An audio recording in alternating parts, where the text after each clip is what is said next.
As you can see, it's been one of those days for me. The phone even fell. Hi, it's Naomi here from Harnessing Wellness Psychology, Counselling and Equine Assisted Therapy. No horses in the short piece that I'm going to do today, but I'm going to talk a little bit about negative thinking because I have had an interesting day today. It started off by being quite rushed this morning to get out of the house. I sprayed perfume in my eyes, which set me back another 5 minutes. I had my toddler wipe snot all over my work pants, and I eventually got to work with a couple of minutes to spare.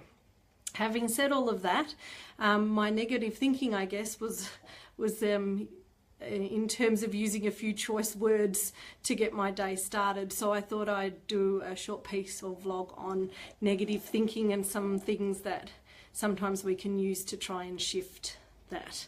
So in my role as a psychologist, I work with negative thinking patterns with people a lot.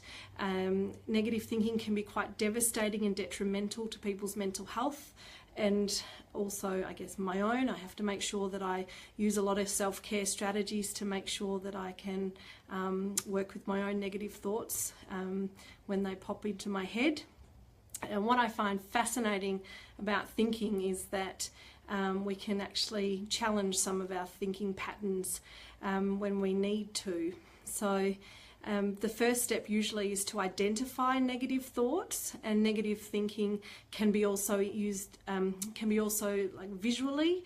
We can think or imagine certain things, bad things happening to us.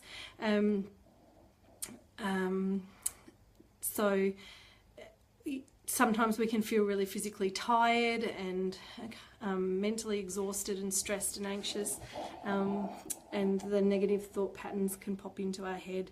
Negative thinking can drain our energy. The negative thoughts can be attached to feelings, which can make us feel sad or bad or really gloomy. Almost sounded like a Dr. Seuss book. One way that we can try and work with the negative thinking is to identify it first. I think I mentioned that before.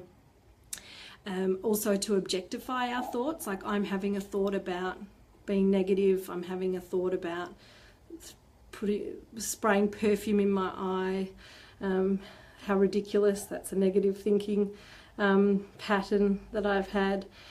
Exercise is always a really good way to kind of get out. Movement is really good for the body and the mind, and focus on something positive, so gratitude.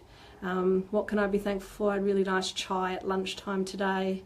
The sun shining. I've met some really lovely people through the day.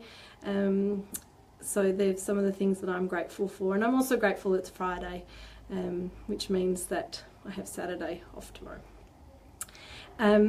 One of the things I find fascinating, and I remember this often, is that the brain that we have is about 1.3 kilograms.